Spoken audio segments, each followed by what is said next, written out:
ঘটনা কইছে।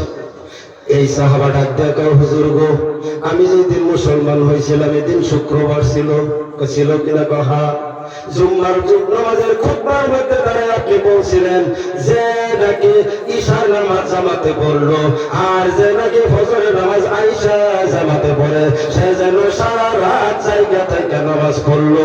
নবী গো, এইবার বলুন তো, বলুন জলদি করে বলুন, আমি আমার সারা রাত নামাজ হয়েছে কিনা?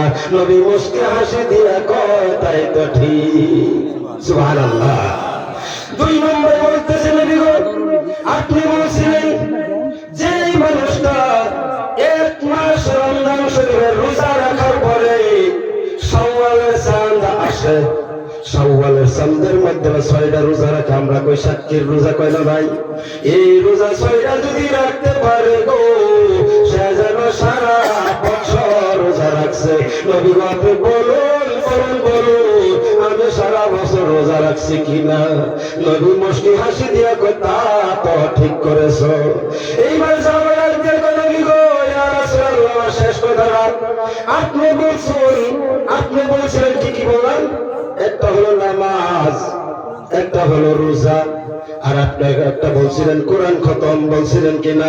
নবী গো, আপনি বলছিলেন যে ব্যক্তি ঈশার নামাজের পরে বিসমিল্লাহর সহিত 3 বার সূরা ইখলাস অর্থাৎ কুল হুয়াল্লাহ সূরা পড়া ঘুমায়, ওই মানুষটা যেন এক কোরআন খতম দিয়া ঘুমাইলো। নবী গো, আপনি বলুন তো, বলুন আমার কোরআন খতম হয়েছে কিনা?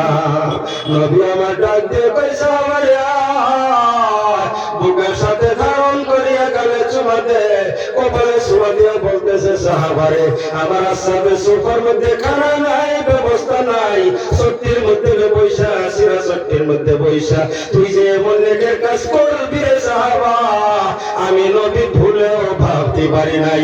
যা যা যা রে, আমি নবী ঘোষণা করে দিলাম, কাল হাসর প্রান্তরে মুসিবতের সময়, যেদিন হাসর প্রান্তরে কোনো ছায়া থাকবে না, সেই দিন আমি হাউজে কাসরের পানি আমি নবী তোর আমার হাতে তোর মুখে তৈলা দিব, এমনকি আরশ আজিমে ছায়ার নিচে ছায়া দান করিয়া একসঙ্গে তোকে নিয়ে আমি জান্নাতে চলে যাব।